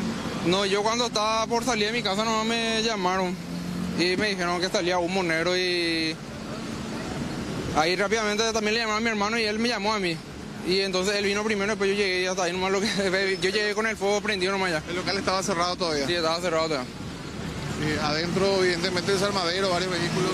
Sí, acá adentro, o sea, donde se incendió más, ahí en el salón, ahí están todas las partes, vamos a decir, chicas, los accesorios. ¿No? Y esos son los que más, lo que se perjudicó. Imposible todavía calcular en dinero cuánto es la pérdida. Imposible para mí, ahora no tengo para pensar eso. Y es reponerse, levantar todo de vuelta. Claro, ahora que salga todo bien nomás acá y después ver qué hacemos y por lo menos solamente daño material, gracias a Dios. ¿Es un negocio familiar? Negocio familiar con mi hermano. Perfecto. ¿Tu nombre, amigo? Federico. Gracias, Federico. Bueno, la versión de uno de los dueños, Silvio, Jamie, el trabajo que continúa, se está guardando la presencia de los funcionarios de la ANDE para apagar la energía y ellos puedan continuar más en el fondo porque se ven todavía algunas llamas pequeñas, pero no pueden ingresar por el peligro que representan los cables que están quemados, pero que contienen ya electricidad en este momento. Usher, por ahora controlar la situación entonces y se espera la presencia de la cuadrilla de la ANDE para desactivar la energía. Esperemos que llegue pronto, ¿eh? Gracias, Juan Carlos. Realmente sorprende esta decisión judicial, Jamie, televidentes, un hombre que había sido condenado hace poco a 15 años de cárcel por abuso sexual en niños. Esa era la carátula. Se hizo el juicio oral y se aplicó esa condena. Se apeló la defensa. Hasta ahí todo regular. ¿Y qué hizo la Cámara de Apelación de Central, que funciona ahí en el mismo Palacio en San Lorenzo? Anula. Deja sin efecto la condena. 3 miembros de la Cámara. ¿Cuál es el argumento para anular una condena tan grave? Porque 2 jueces, Dina Barshuk y Julio César Granada, conocidos jueces, integrantes del Tribunal de Sentencia, participaron del juicio por medios telemáticos. Es grave esto. No estaban ni siquiera en el recinto a distancia. No estaban presentes en la sala de juicios orales, físicamente presentes por medios telemáticos. ¿Y qué es lo que dice el Tribunal de Apelación?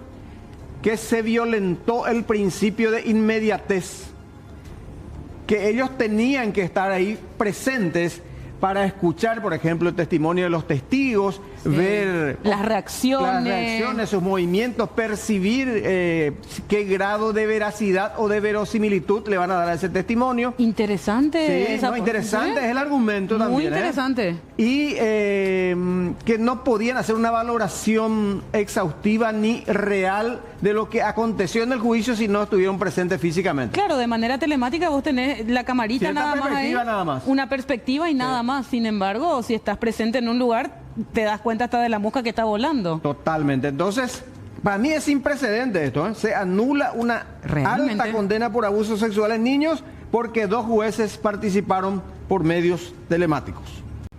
8 de la mañana con 50 minutos. Saludamos ya al compañero Lucas Toledo, está en Itapúa, en Encarnación. Ya la presencia de los fiscales allí y otras partes convocadas, Lucas. Es así, acaban de llegar, en este caso aquí en el lugar. Vamos a dirigirnos, vamos a pasar un ratito porque el fiscal Francisco Martínez es el vocero justamente acá de la comitiva que llegó rápidamente para inspeccionar este lugar. No tardaron ni 5 minutos y al menos de la zona principal se alejaron. Pero allá está el doctor Francisco Martínez, a quien le vamos a agarrar ahora mismo para la entrevista correspondiente y para que nos pueda evacuar las preguntas. La carátula de la imputación ya tienen, no hay personas imputadas todavía, pero sí, la carátula de investigación sería intervenciones peligrosas en la construcción. Vamos a escuchar lo que dice el doctor Martínez. Otras informaciones que usted pudo recabar en la conversación que tuvo el día de ayer con los responsables de obra. Bueno, en primer lugar, ahí nosotros con los documentos recibidos y el estudio que vamos a hacer, lo que van a hacer los técnicos que están presentes, vamos a tener la participación de cada una de las personas en lo que es este permiso, ¿verdad? Este permiso de autorización de la construcción. A partir de ese momento ellos son los técnicos, son los que nos van a mencionar quién podría o no tener alguna responsabilidad. ¿Usted ya pidió la presencia de las personas responsables de esto? Sí. Arquitectos, ingenieros, sí, propietarias. Sí, le notificamos todo. Ayer, justamente a la tarde, le notificamos a cada uno de ellos los efectos de que puedan también tener conocimiento de las actuaciones y diligencias investigativas que estamos llevando adelante. ¿Qué sabe de los planos? Si fueron modificados o no? ¿Fue hasta cierto punto? Yo no puedo decir, lastimosamente no tengo conocimiento de la construcción. Son los ingenieros los que nos van a dar esos detalles si es que existen algunas, no sé, diríamos algunas modificaciones, algunas anotaciones, ampliaciones, no sé. Son ellos los que saben de ese tema. Doctor, ¿cuánto tiempo estuvo parada la obra? ¿Tienen conocimiento de eso, de la reanudación de la construcción, o fue una construcción que empezó y siguió hasta...? No tengo conocimiento, no tengo. ¿Nos retiran la carátula de la investigación? En ese momento está caratulado como intervenciones peligrosas en la construcción, ¿verdad? Y dependiendo de lo que vayamos encontrando, seguramente vamos a ir ampliando también. ¿Con la muerte de estas personas podría cambiar eso? Todo es posible, todo es posible. Sí. ¿Cuánto tiempo de resultado parcial tendrían, de acuerdo a lo que... Depende de los técnicos. Dependemos netamente de los peritos técnicos que tienen conocimiento en este tema. En las documentaciones figuran varias empresas que tienen que ser investigadas. Hay varias empresas tercerizadas. Hay varias instituciones que van participando y varios departamentos también que van participando del municipio, por ejemplo. Doctor, ¿quiénes están acá interviniendo aparte de usted? ¿Quiénes fueron convocados por esta mañana?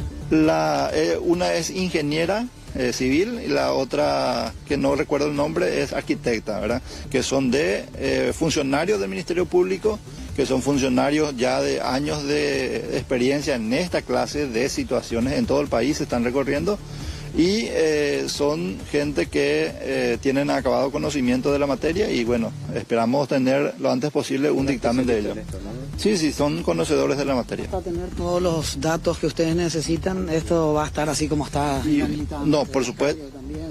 Y depende de lo que nos digan los ingenieros y la arquitecta. Si ellas necesitan de que esto se vaya removiendo a los efectos de encontrar algún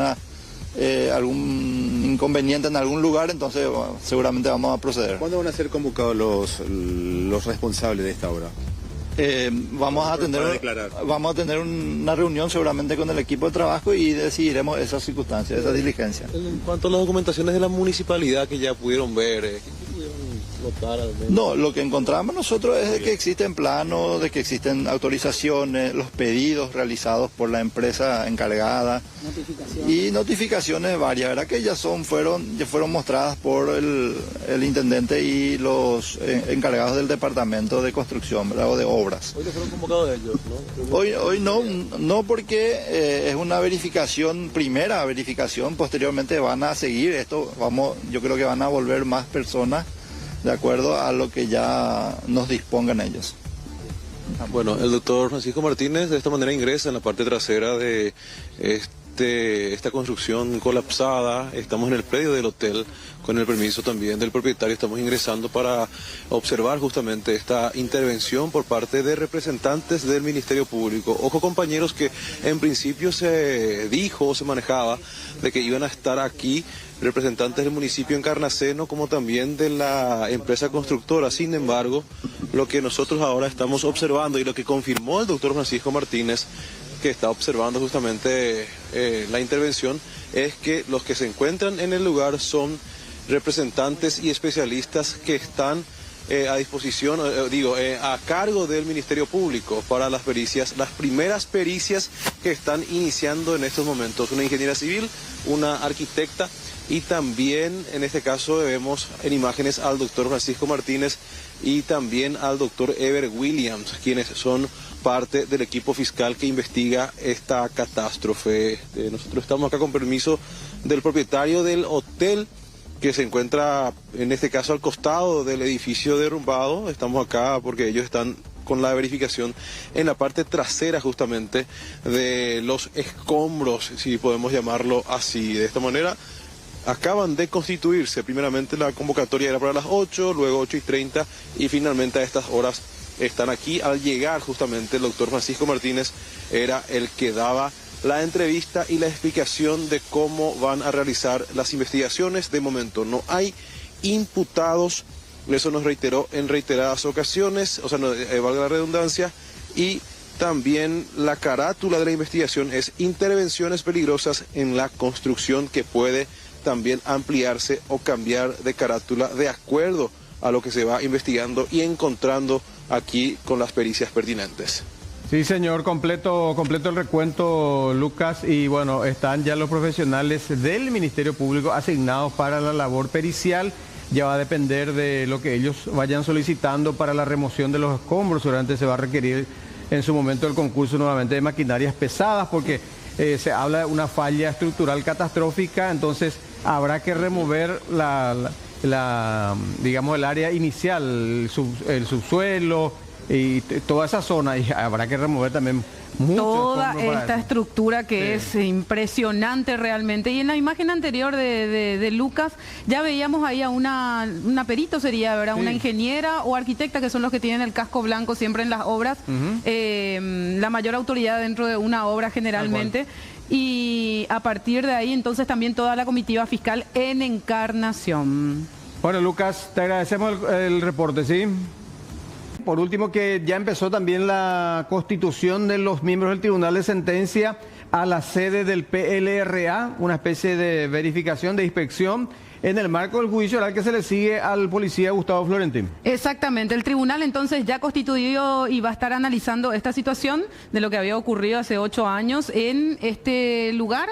Y mañana también, tengo entendido que van, ¿verdad? Es así. Sí. Y tengo que cumplir también con este compromiso. Saludamos al compañero Ciro Acuña. ¡Ciro! Acuña, porque hoy hay fiesta en la familia, son 12 hermanos, me decía, y la mamá, doña Isidora. La matriarca. Cumple 68 años, así es que muchas felicidades, doña Isidora, que pasen una tremenda fiesta familiar. Hijos, sobrinos, nietos. Una farraguazú a hacer si son 12 descendientes, ya imagínate para abajo, ¿verdad? La descendencia. Novillos, ¿no?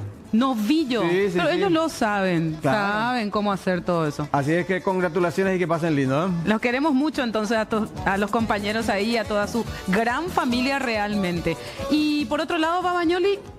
Sí, Caso lo del Babañoli. policía también, Sí. lo del policía también, y ya le comento a Amalia esto, no se llegó a ninguna conciliación entre el suboficial ayudante y el oficial inspector Babañoli. A través de su defensa ofreció un resarcimiento parcial, pero no se llegó a esa conciliación, la causa continúa, él se expone a un castigo de hasta 8 años de prisión. Este policía, Amalia, de graduación muy superior, que se quedó con la plata literalmente del suboficial ayudante. Sí. Pero tremendo, Silvio, porque el tiempo que pasó no fue tan largo. No, ¿Cómo dos puede días. ser que no le puedas reponer el dinero y listo? Y porque según todo indica fue a gastar en casinos, en apuestas deportivas. Bueno, pero que haga un préstamo, algo. Con el rango que tiene, algo tiene que hacer y devolverle. Tiene 6 meses ahora para buscar un arreglo. Pero yo digo nomás, mínimamente el comandante era el que tenía que intervenir ya en ese momento y llamarle y decirle, si están todas las imágenes. Todo completo, no hay nada. No llegar al punto de esto, de judicializar incluso, la ¿verdad? investigación Incluso fiscal. se supo ya que la última actividad que hizo fue hospedarse en un lujoso hotel y pedir todo lo que había por ahí. El fiscal ahora va a pedir las fotos, circuito cerrado de cómo No, ingresa pero a los es lugares. alargar demasiado para las condiciones en las cuales vive la mamá de este oficial que requiere una cirugía, que está enferma. O sea, para mí lo mínimo acá corresponde que le ordenen que él saque de algún lado el dinero. Es fabricar. Sí, como sea. Encima Sí, se fue porque a tirar en juegos. La situación es urgente. Sí. Ese es el tema. Y lo positivo, y con esto nos retiramos, es el alta de 2 trasplantados del corazón. Qué buena noticia realmente. Con éxito se concretó el trasplante, la cirugía, y ahora, bueno, ya a la casa. Vamos a ir compartiendo esas noticias también y el fresquete que se viene el fin de semana. ¿Bellú o Chipa? ¿Qué team son ustedes? Bellú. Ambos. Ambos. Directo. Ambos los dos. Está bien. Sí. Lodo vea, decía mi abuelo. Eso sí, con cocidito como sea. Le preguntábamos, ¿azúcar o edulcorante, abuelo? Lodo vea, decía. un poco, 50-50. Gracias, Amalia. Exactamente, que tengan un buen resto de jornada, buen fin de semana. Marcamos los títulos de esta hora y ya estamos con el equipo completo del C9 a las 9.